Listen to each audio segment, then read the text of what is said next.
भी के अनुसंधान में साल 2000 उसका मई महीने में कुरुक्षेत्र मैगजीन के अंदर उन्होंने फोकस किया रिन्यूएबल एनर्जी पर, और काफ़ी अच्छा अंक था वहाँ पर। प्रीलिम मेंस इंटरव्यू के लिए अच्छा खासा माल हमको मिल जाता है, तो अभी हाथ में पकड़ा है तो ये भी साथ साथ पढ़ ही लेते हैं।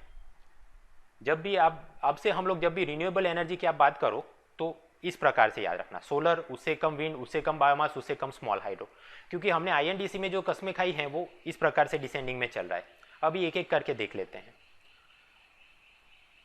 पहली बात की आईएनडीसी में हमने बोला 100, 60, देन 160, 10 एंड 5, 175 गीगावाट हम लोग क्लीन रिन्यूएबल एनर्जी से बनाना है। उसके सामने अभी के लिए हमारी प्रगति कितनी है तो ये सामने दिखा है, तो बहुत आगे चल के बहुत सारी कठिनाइयाँ आने वाली हैं।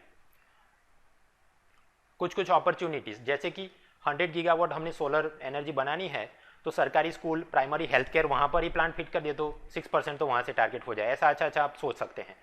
सोलर एनर्जी के चलते 10 लाख लोगों को फुल टाइम जॉब मिल जाएगी, ये उसके पैनल बनाने हैं, रिपेयरिंग काम वगैरह वगैरह। उसी प्रकार विंड एनर्जी 60 गीगावाट बनाना है तो वहाँ पर भी 1.8 लाख इससे ज़्यादा लोगों को रोज़गार मिल जाएगा, उसका पूरा इंस्टॉलेशन, रिपेयर, सर्विसिंग वगैरह के लिए। और ज़्यादातर देखिए सोलर तो हम लोग शहरों में भी लगा सकते हैं बिल्डिंग के ऊपर, बट विंड एनर्जी ज़्यादातर वो semi urban area, rural area में जाके एक्सप्लोर करेंगे, राइट। तो अर्बनाइजेशन के सामने माइग्रेशन को कम करके वहाँ उद्योग की कुछ रोज़गार के अवसर भी हो सकते हैं, ऐसे अच्छे अच्छे मुद्दे आप जोड़ सकते हो। और ये गाँव के इलाकों में सोलर एंड विंड एनर्जी को लगाने के लिए कौन काम कर रहा है, तो ministry of new and renewable energy, वहाँ रूरल इलेक्ट्रिफिकेशन प्रोग्राम, उसके चलते सोलर भी और विंड भी, उसके लिए पैसा वो लोग देते हैं। कुल मिला के इतने सारे पैसे चाहिए, सो ऑन।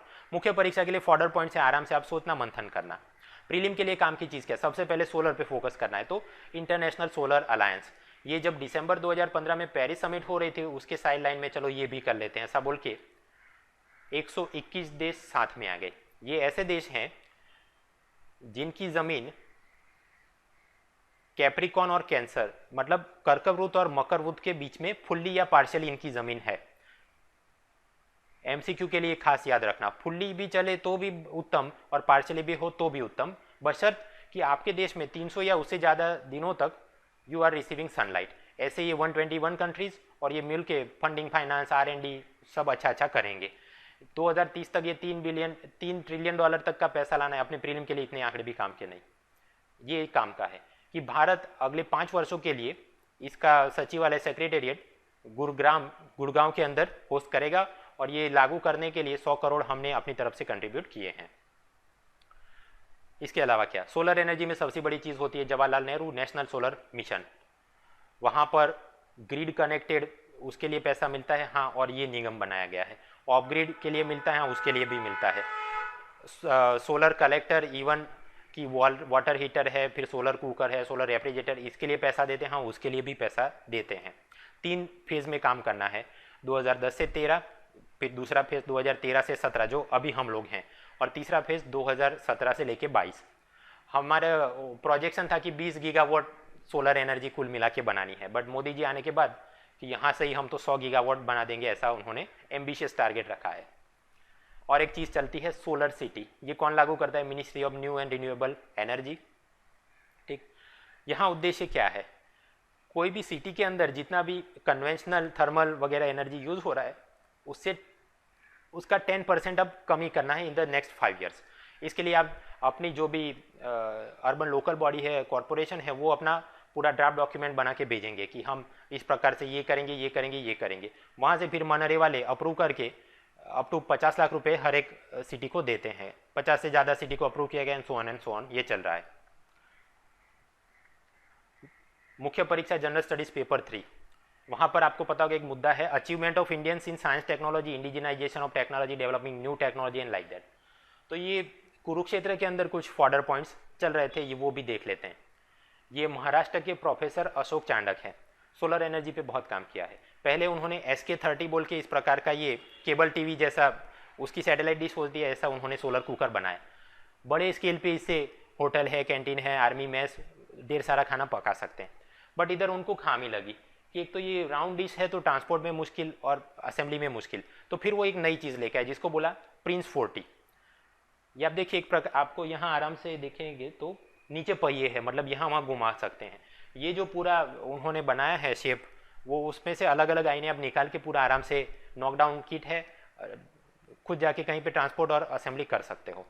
प्रिंस क्यों बोलते हैं? क्योंकि promoter and research in non conventional energy, ऐसा इनका एनजीओ है, तो role of NGO for GS2 भी मुद्दा मिल गया। फिर ये ऊपर से कॉन्सेंट्रेट होता है, यहाँ पर आप बीच में कुकर रखो और खाना पका सकते हो। फिर अलग अलग साइज में मिलते हैं, बालकनी में फिट हो सके 15 मीटर का, 40 मीटर का, अलग अलग चलता है। उपयोग आप इसके समझ सकते हो। बड़े स्केल पे आर्मी की कोई मेस कैंटीन है, हॉस्टल, कम्युनिटी किचन। भारत के अंदर 12 लाख से ज़्यादा मिड डे मील वाली स्कूल है, बट वहाँ तो लकड़ी जला के वो खाना बना रहा है, इसके बदले ऐसा कुछ यूज़ किया तो सोचो कितना हमारा GHG कम हो जाएगा, राइट। फिर ये सर्जिकल ग्लव, सर्जिकल इंस्ट्रूमेंट, उसका स्टरिलाइजेशन करने के लिए एक खास इंस्ट्रूमेंट होता है जिसको बोलते हैं ऑटोक्लेव। ऑटोक्लेव को भी चलाने के लिए हम यूज़ कर सकते हैं ये प्रिंस कुकर। और ख़ास करके प्राइमरी हेल्थ केयर सेंटर जहाँ पर इलेक्ट्रिसिटी की तंगी होती है, वहाँ पर ये लगा दिया तो अच्छा काम हो सकता है। और क्या, जनरल स्टडीज मेंस पेपर 2 वहाँ पर की role of self help group NGO in development. इसके लिए राजस्थान में ये कार्यरत है बेयरफुट कॉलेज। ये संस्था गरीब महिलाओं को ये solar panel, solar water cooler, ये सब कुछ चीज़ें इंस्टॉल करने के लिए, रिपेयर करने के लिए तालीम देती है। तो ये तो रोल ऑफ NGO हुआ। अब इससे डेवलपमेंट में कैसे लाभ?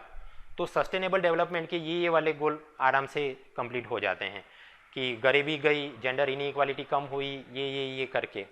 I have directly cut paste this screen shot, तो आप फॉर्डर पॉइंट बना सकते हो।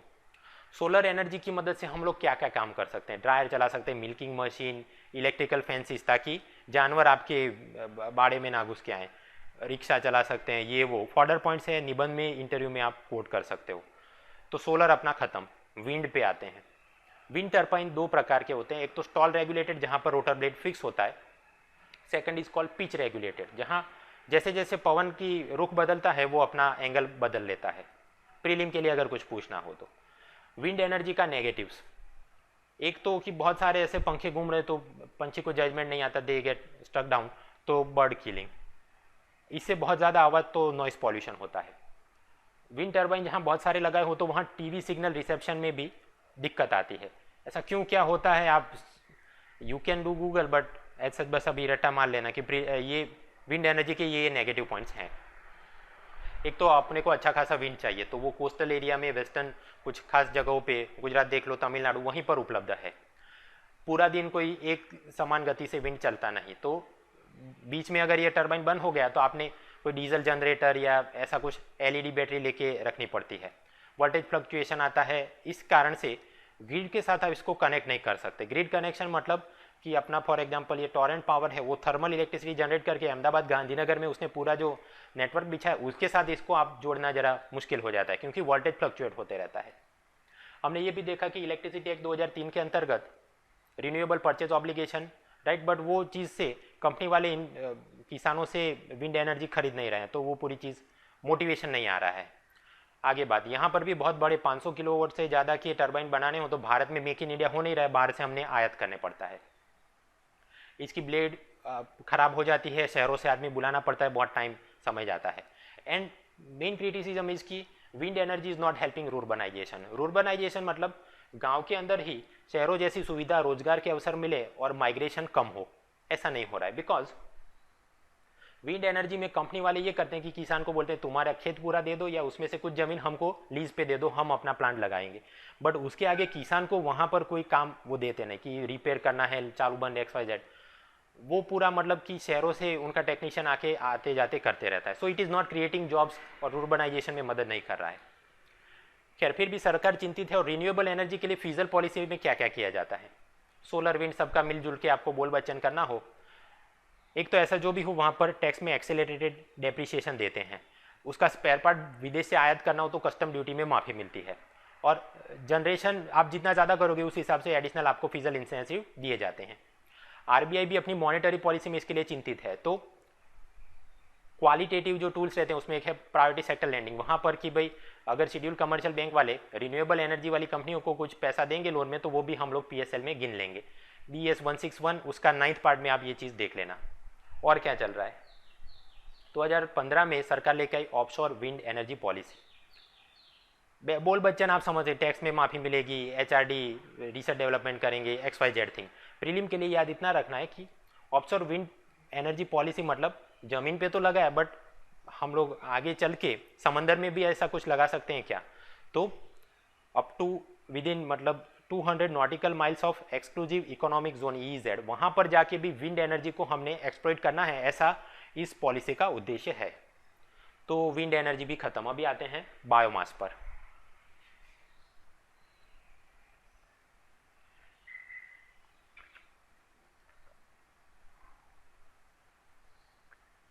बायोमास के अंदर प्रीलिम उपयोगी माल जरा ज़्यादा है, इसलिए पढ़ लेते हैं। बायोमास में से एनर्जी आप कैसे डिराइव करोगे? 3 तरीके हैं। पहला तरीका, उसको कोई बायोडाइजेस्टर टैंक में, आप ये भी किचन वेस्ट है या कोई ऐसा ही मतलब लिक्विड टाइप का या सेमी लिक्विड चीज़ें बायोमास, उसमें आप डाल दो और उसका एनारोबिक डाइजेशन, ऑक्सीजन की गैर हाजिरी में एसिडोजेनिक या मेथोजेनिक बैक्टीरिया के द्वारा उसका विघटन कराओ, जिससे आपको मिलता है बायोगैस। बायोगैस मतलब ऐसा गैस जहाँ पर मीथेन 45 to 65% की रेंज में हो। और एक लाभ है कि भाई ये यहाँ से बायोगैस तो मिल ही गया और साथ साथ स्लरी मैन्योर भी मिलता है, जो कि आप खेत में यूज़ कर सकते हो। वहाँ पर NPK मतलब मैक्रोन्यूट्रिएंट भी है और माइक्रोन्यूट्रिएंट भी मिलते हैं। ओनली दिस अवेलेबल, ऐसे एब्सोल्यूट टर्म कुछ भी आ जाए तो आप सावधान होकर टिक करने में ज़रा ध्यान रखना। तो बायोमास से एनर्जी एक तो इस तरह से मिल सकती है, एनारोबिक डाइजेशन। दूसरा तरीका है RDF, that is refuse derived fuel. मान लो आप प्लाईवुड इंडस्ट्री है तो वहाँ बहुत सारा वो लकड़ी का कचरा जनरेट होता होगा, राइट? तो उसे आप ड्राई कर दो, उसे श्रिंक करके कंप्रेस करके उसके पैलेट्स ब्रिकेट्स ऐसा बना दो, फिर उसको आप सीधा जला के स्टोव में खाना पका सकते हो। In that sense it will appear cheaper than LPG gas. एक ये काम हो सकता है। तीसरा तरीका, दैट इज कॉल्ड गैसीफायर्स। ऐसा ही कुछ ये लकड़ी का कचरा या प्लास्टिक वगैरह थोड़ा जो ड्राई हो, पार्शियल उसका ऑक्सीडेशन करो तो आपको सिन गैस मिलेगा, या सॉलिड चारकोल बना सकते हो या बायो ऑयल बना सकते हो। तो ये एनर्जी सोर्स मिला, उसकी मदद से स्टीम टरबाइन चला इलेक्ट्रिसिटी बन सकती है, सीधा सिरामिक इंडस्ट्री वगैरह में आप यूज़ कर सकते हो। So that is gasifier. अब आप देखिए बायोमास का प्रकार कैसा है, उस हिसाब से हमने टेक्निक पे जाना चाहिए। अगर लिक्विड टाइप का या ऐसा है भीना कचरा तो आप एनारोबिक डाइजेशन पे जाओ। अगर relatively dry and compact type की चीज़ है तो RDF या गैसीफायर उसके लिए ज़्यादा उपयुक्त होगा। थोड़ा और रिफाइन करते हैं। हमने देखा बायोमास, उसके अंदर एनारोबिक डाइजेशन कराया तो बायोगैस मिलता है। एनारोबिक मतलब ऑक्सीजन की गैर हाजिरी में। अब ऐसा नहीं कि इस प्रकार का डाइजेशन केवल ये गोबर गैस प्लांट या बायोडाइजेस्टर टैंक में होता है, नहीं, even naturally also it is occurring. Swamp है, water lock bodies, deep water bodies, ये राइस कल्टीवेशन पैडी फील्ड्स वहाँ पर भी देखने को मिलेगा। इवन ये गाय भैंस बोवाइन डाइजेस्टिव सिस्टम में भी ये होता है। खैर, हमने जो बायोगैस बनाना है तो we will use some type of biodigester tank, गोबर गैस प्लांट यूज करते हैं। उसमें से जो चीज़ मिली उससे बोलते हैं बायोगैस। वहाँ पर मीथेन अप टू 70% होता है, उससे कम होता है कार्बन डाइऑक्साइड, उससे कम होता है वाटर वेपर और उससे कम होता है हाइड्रोजन सल्फाइड। कभी कभी केमिकल कंपोजिशन उसका डिसेंडिंग ऑर्डर आपको पूछना हो प्रीलिम में तो ये याद रखना है, सबसे ज़्यादा क्या मीथेन, फिर ये चीज़। अब ये जो बायोगैस बना उसको हम सीधा अपनी गाड़ी में यूज़ नहीं कर सकते, मेनली बिकॉज कि ये वाटर वेपर और हाइड्रोजन सल्फाइड वो अपना इंजन में गड़बड़ी कर सकता है, इसलिए इसे तो रिफाइन करना पड़ेगा। सो बायोगैस के अंदर से हम ये इम्प्यूरिटीज़ हटा दें तो ऑब्वियसली बाकी बचेगा मीथेन, तो उसका कॉन्सेंट्रेशन हाई हो जाएगा। तो जब मीथेन का कॉन्सेंट्रेशन 90% से ज़्यादा हो जाए then we call it biomethane. But इसको भी हम सीधा अपनी टैंक में नहीं डाल सकते, उसके लिए तो ये बायोमीथेन को 200 बार प्रेशर पे किसी सिलेंडर या ऐसी सिस्टम में आप डालोगे, then you call it bio CNG, और फिर वो अपनी गाड़ी में लगा के हम चला सकते हैं। भारत के अंदर पूरे विश्व की सबसे ज़्यादा लाइवस्टॉक कैटल पॉपुलेशन है और उसकी मदद से हम 2 लाख CNG कार चला सके, उतना सारा बायोगैस से बायो CNG बना सकते हैं। बहुत बढ़िया है। नहीं, दिल्ली में ही 8 लाख से ज़्यादा CNG कार हैं, तो मतलब ये तो बहुत तिनके जैसा होगा इससे तो। खैर, बट फिर भी IIT दिल्ली के लोग इसके लिए कार्यरत है। उन्होंने ये पूरी किट बनाई है कि कैसे बायोगैस की मदद से ये बायो मीथेन, बायो CNG बनाए और ये गाड़ी हम चला सके। इससे पेट्रोल डीजल से कम GHG एमिशन होता है और इवन एग्जिस्टिंग सीएनजी कार वाले भी इसको लगा सकते हैं। इसी प्रकार आईआईटी दिल्ली वाले ये सिंटेक्स टंकी उसको मॉडिफाई करके इसका भी कॉम्पैक्ट बायोडाइजेस्टर प्लांट बना दिया कि आप अपने किचन के पीछे लगा दो, किचन वेस्ट और सब्जी जो भी काट के बची इसमें डाल दो और वहीं से फिर वो बायोगैस जनरेट होगा जो कि आपके घर की एलपीजी ग्रिड के साथ वो कनेक्ट कर देंगे। तो फिर उससे आप बाथरूम में पानी भी गर्म कर सकते हो या और खाना पकाने के लिए। Like that it will help reducing your LPG bill bye 10%। Again prelim में तो ठीक, बट मुख्य परीक्षा के लिए ज़्यादा काम का है कि अपना मेंस पेपर 3 वहाँ achievement of Indians in science technology, तो ये फॉर्डर पॉइंट्स आप टाँक सकते हैं। आगे ये बायोमास की मदद से अगर खाना पकाना हो तो उसके स्पेशलाइज स्टव जिसे बायोमास कुक स्टव या उन्नत चूल्हा बोलते हैं, ये खरीदने के लिए ministry of new and renewable energy वो 2009 के अंदर उन्नत चूल्हा स्कीम लेके आई। मतलब गरीब बाजार से खरीदे 50% उसको सब्सिडी मिल जाएगी। ये तो बढ़िया चीज़ है। बट क्रिटिसिज्म यहाँ पर ऐसा नहीं कि फिलिप्स या बजाज या खैतान ऐसे कोई बड़े खिलाड़ी ये बना रहे हैं, नहीं। स्मॉल रीजनल फर्म्स, जालंधर में एक होगा, जामनगर में एक होगा, वो जो भी बायो स्टव वगैरह ये बनाते हैं तो एक तो स्पेयर पार्ट रिपेयर सर्विसिंग वो घटिया टाइप का होता है, इसलिए गरीब खरीद तो ले बट कंटिन्यूसली यूज़ नहीं कर पाता और दूसरी बार खरीदने से कतराता है। सोलर पैनल लगाई तो उसका रिपेयरिंग के लिए तो आईटीआई वाले भी कोर्स वोकेशनल ट्रेनिंग देते हैं, बट इसके लिए कोई चीज़ चल नहीं रही है। देन देयरफॉर दिस उन्नत चूल्हा चीज़ वो बराबर से आगे बढ़ नहीं रहा है। तो again it is a fodder point जो कि आप मुख्य परीक्षा पेपर 2 वहाँ पर है कि scheme policy design and implementation issue. तो यहाँ देखिए उन्नत चूल्हा तो इरादे तो बहुत उन्नत थे, उम्दा थे, बट लागू करने में क्या क्या समस्या आ रही है। तो इस हिसाब से जब पॉलिसी या स्कीम मेकिंग हो तो क्या क्या ध्यान रखना चाहिए, you can think about the points. और क्या बायोमास की बात कर रहे थे तो वहाँ पर बगासी को जनरेशन, बगासी मतलब शुगर मिल के अंदर ये गन्ने का क्रशिंग होगा, वहाँ से वो जूस निकाल लिया तो बाकी जो कचरा बल है दैट इज कॉल्ड बगासी। It is a fibrous matter left residue. अब इसको जला के गर्म करके it is a single fuel, right, एक ही चीज़ है। उसके अंदर से हम 2 अलग प्रकार की एनर्जी बना सकते हैं। उसको जला के गर्म करके जो गर्मी बनी तो स्टीम टर्बाइन आप घुमा दो, राइट, और बाकी जो हीट एडिशनल रही तो आप उससे ये शुगर मिल के अंदर ही वो शुगर केन का जूस गर्म करना है, कुछ काम करना है, आप यूज़ कर सकते हो। तो एक एनर्जी फॉर्म और एक यूज़। और आपने स्टीम टर्बाइन चलाए उससे इलेक्ट्रिसिटी बनी तो मिल वाला खुद के लिए यूज़ करे या कस्टमर को बेच दे, तो ये हुई सेकंड एनर्जी फॉर्म। तो एक ही जगह से एक ही फ्यूल की मदद से 2 फॉर्म की एनर्जी बना जाए दैट वी कॉल को जनरेशन। तो ये बगासी में होता है।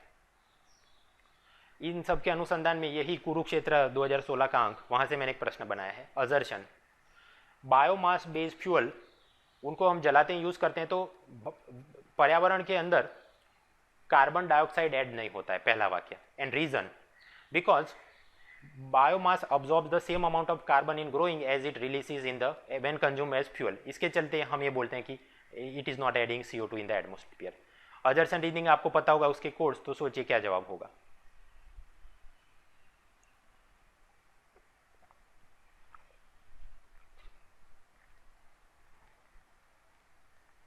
इसका जवाब है both correct and R explains A. क्यों कैसे है बस रट्टा मारो जिंदाबाद, यहाँ पर उन्होंने इस तरह से दिया दिस बिकॉज ऑफ दिस। खैर तो सोलर विंड समझ लिया, बायोमास। अब यहाँ पर जरा डाइवर्ट होके बायोफ्यूल समझ लेते हैं क्योंकि वो थोड़ा प्रीलिम उपयोगी ज़्यादा है। बायोफ्यूल का मतलब क्या है, बायोमास के द्वारा ऐसा फ्यूल बनाया गया जो कि लिक्विड या गैसियस फॉर्म में हो, दैट इज कॉल्ड बायोफ्यूल। उदाहरण उसके मिथेनॉल, इथेनॉल, बायोडीजल, फिशर ट्रॉप की मदद, फिशर ट्रॉप डीजल ये भी उसका उदाहरण। और कुछ गैस भी आप देखिए, गैस फ्यूल भी हो बायोमास से बनाया गया तो उसको भी हम बोलते हैं बायोफ्यूल। तो वो हाइड्रोजन एंड मीथेन।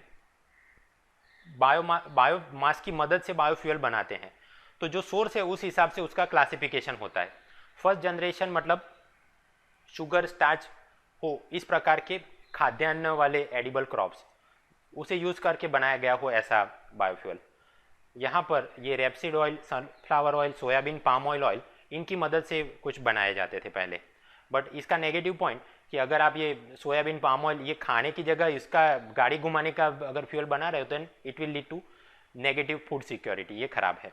तो फिर वैज्ञानिकों ने बोला कि हाँ चलो छोड़ो, एडिबल क्रॉप्स की यूज नहीं करना चाहिए। सो सेकंड जनरेशन आया कि नॉन एडिबल लिग्नोसेल्यूलोजिक प्रकार के जो प्लांट है उनकी मदद से हम लोग बायोफ्यूल बनाए। ये लिग्नोसेल्यूलोजिक नॉन एडिबल कौन कौन से, jatropha, mahua, neem, castor, karanj, sorghum and so on. उससे भी आगे बढ़े कि और कुछ बढ़िया करते हैं, तो थर्ड जनरेशन वहाँ पर आल्गी की मदद से ही सीधा फ्यूल बनाए, आल्गी की मदद से हाइड्रोजन फ्यूल बना सकते हैं, और ऑयल प्रोड्यूसिंग आल्गी ऐसा अलग से बनाया, दैट इज कॉल्ड ऑयल गी, ये चल रहा है। सो बायोफ्यूल उसका क्लास सोर्स के हिसाब से जनरेशन ये हुआ। प्रश्न, बायोफ्यूल बनाते कैसे हैं? केमिकल या ईएनबी प्रकार का एमसीक्यू बनाया। दो तरीके हैं बायोफ्यूल बनाने के। पहला बायोकेमिकल, मतलब कुछ बैक्टीरिया फंगी बायोलॉजिकल सोर्स और कुछ केमिकल रिएक्शन की मदद से करना है। यहाँ आप ये ligno cellulosic non edible plant जो भी है, जेट्रोफा वगैरह या कोई और प्लांट, उसको ले लो, वहाँ से ये सेल्यूलोज माइक्रोब की मदद से उसको तोड़वा के शुगर बनाओ, और शुगर को फिर आगे यीस्ट वगैरह से तोड़वा के ग्लूकोजाइलोज बनाओ, और फिर उसको फर्मेंटेशन होता रहे तो आपको इथेनॉल मिलेगा। और ethanol it is one type of short carbon chain fuel, है ना। इथेनॉल मतलब C2H5OH समथिंग लाइक दैट। तो आपको बस याद ये रखना है कि शॉर्ट कार्बन चेन फ्यूअल हो तो वो पेट्रोल के साथ मिक्स करने में ज़्यादा अनुकूल रहता है। उसके सामने अगर आपकी इच्छा हो कि भाई डीजल के साथ या केरोसिन या उसका जो एविएशन टर्बाइन फ्यूल उसके साथ मिक्स करने के लिए कुछ मांगता है, तो ये प्रोसेस नहीं काम आएगी। उसके लिए करना पड़ेगा थर्मोकेमिकल रिएक्शन। वहाँ पर कि ये आपने जो बायोमास है उसका गैसिफिकेशन कर दो तो आपको मिल जाएगा syn gas, that is carbon monoxide and H2, वो आप उद्योगों में यूज़ कर सकते हो। या फिर कि उसका पायरोलाइसिस कर दो, वहाँ से आपको जो चीज़ मिलेगी उसे हम बोलते हैं लॉन्ग कार्बन चेन फ्यूअल वाले बायोफ्यूल, जिसको कि आप मैंने जो बोला डीजल और एविएशन फ्यूल के साथ आप मिक्सअप कर सकते हो। भारत का टारगेट है कि 2017 तक हम लोग पेट्रोल में 20% ये बायो इथेनॉल ये वाली चीज़, और डीजल में 20% बायोडीजल मतलब ये वाली चीज़, ये मिक्सअप करके कुछ आगे बढ़ेंगे। और क्या, जेट्रोफा वो बहुत चर्चा में रहता है। Jatropha belongs to euphorbiaceae family, south America से ओरिजिन होके आए हैं। इसकी अलग अलग बहुत सारी प्रजातियां हैं, बट अपना जो काम है उसके लिए जेट्रोफा क्यूरकास या फिर आई थिंक जमाल गोटा वो यूज़ करना पड़ता है।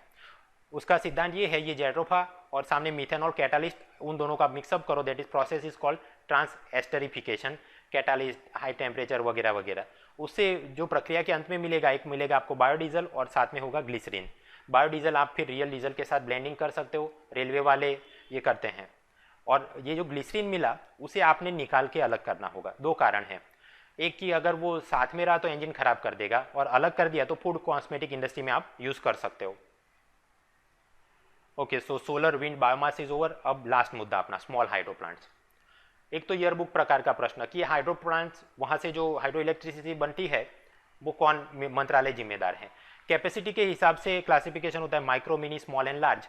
तो माइक्रो, मिनी और स्मॉल तक आप जाओगे तो MNRE ministry of new and renewable energy वाले देखते हैं, और लार्ज पे जाओगे तो urban power ministry. Small hydro के अंदर अच्छी बात है, उसके लिए नदी के साथ साथ ही आप जोड़ के बना सकते हो, अलग से कोई डैम बनाने की ज़रूरत नहीं। मतलब deforestation, resettlement, rehabilitation, land acquisition, mega part कर, ये सारे कोई टेंशन नहीं है। अंतराल के विस्तारों में भी कर सकते हैं, इवन कैनाल में पानी जा रहा हो वहाँ पे ये फिट कर सकते हैं, लंबे समय तक चलता है। जीएचजी डाउन, वो अच्छे मुद्दे आपको समझ में आए। अब नेगेटिव बातें, स्मॉल हाइड्रो मतलब देखो कहीं पे भी फिट नहीं कर देना चाहिए। पहले उस नदी का हाइड्रो मैपिंग करना चाहिए कि यहाँ पर इस महीने में इतना पानी आता है, जब बारिश या फ्लड आएगा तो ये फ्लड प्लेन इतना ज़्यादा हो जाता है, इतना सारा पानी आ जाता है। ये सब डेटा कुछ बड़ी रिवर्स के लिए ही उपलब्ध है, छोटी रिवर्स में नहीं। बट फिर भी एंटरप्रेन्योर वहाँ पे भी डेठोक जाके लगा देते हैं, और फिर अचानक से बहुत सारी बारिश आ गई, बाढ़ आ गई, पूरा टूट के बिखर जाता है। देन दे फील कि ये तो धंधे में मज़ा नहीं है, दे गेट डीमोटिवेटेड। इसलिए पूरे भारत में सभी नदियों का एक तो proper hydro mapping, flood mapping कराने की आवश्यकता है, अदरवाइज नेचुरल कैलेमिटी वगैरह में ये चला जाता है। नॉर्थ ईस्ट के अंदर भी ये पोटेंशियल बहुत ज़्यादा है, बट दूर दराज के अंतराल विस्तारों में पूरी चीज़ को, मशीन को लेके जाना, फिट करना, दिक्कतें आ रही हैं। कहीं कहीं जगहों पे उसके लिए लैंड थोड़ा रिवर पे बना है, बाजू में उसका प्लांट जैसा कुछ लगाना है, तो लैंड एक्विजिशन तो रेजिस्टेंस बाय लोकल, केंद्र सरकार, राज्य सरकार आपस में भिड़ जाती हैं, क्लियरेंस में बहुत दिक्कतें आ रही हैं। अब अगेन इलेक्ट्रिसिटी एक्ट 2003 वहाँ से मतलब कि कंपलसरीली कुछ प्रोक्योरमेंट तो करना था, बट ये जो नदी के बाजू में ही लगा सकते हैं, और असल इलेक्ट्रिसिटी की ज़रूरत होती है दूर शहरों के अंदर, तो पूरा दिक्कत आ रही है कोऑर्डिनेशन में। फिर भी यहाँ पर भी कुछ अपने इनोवेटर्स काम कर रहे हैं। ये कर्नाटक के एक किसान हैं, उन्होंने मॉडिफाइड हाइड्रो इलेक्ट्रिसिटी टर्बाइन बनाया है।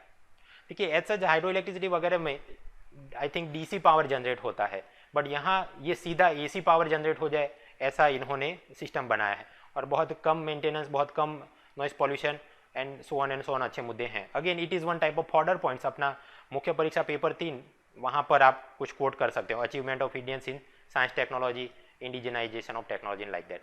और एक बात ईयर बुक टाइप की, री इन्वेस्ट इंडिया समिट, ये 2015 से दिल्ली में होती है। मनरे मिनिस्ट्री वाले कराते हैं, साथ में फिक्की, सीसीआई और यस बैंक, वो सब भी पार्टनर्स हैं। इनका उद्देश्य है कि $1 बिलियन का इन्वेस्टमेंट लेके आना है और ये काम हो सके। लोग तुकबाजी में री इन्वेस्ट इंडिया, ओके तो ये तो मतलब इंफ्रास्ट्रक्चर वाला होगा, नहीं, it is for renewable energy. Okay, so like that अपना 5th पिलर इंफ्रास्ट्रक्चर एनर्जी, वहाँ पेरिस समिट और क्लीन एनर्जी की सारी बातें हम लोगों ने ख़त्म करी। अब अगली बार जब मिलेंगे तो ये क्लीन एनर्जी तक ख़त्म किया, अभी कन्वेंशनल एनर्जी में आएंगे। वहाँ न्यूक्लियर एनर्जी, वहाँ पर अपना एनएसजी क्लब मेंबरशिप क्यों नहीं मिला, हाइड्रोकार्बन, उसके एक्सप्लोरेशन, लाइसेंसिंग की पॉलिसी एंड सो ऑन, वो सारी बातें नेक्स्ट टाइम हम करेंगे।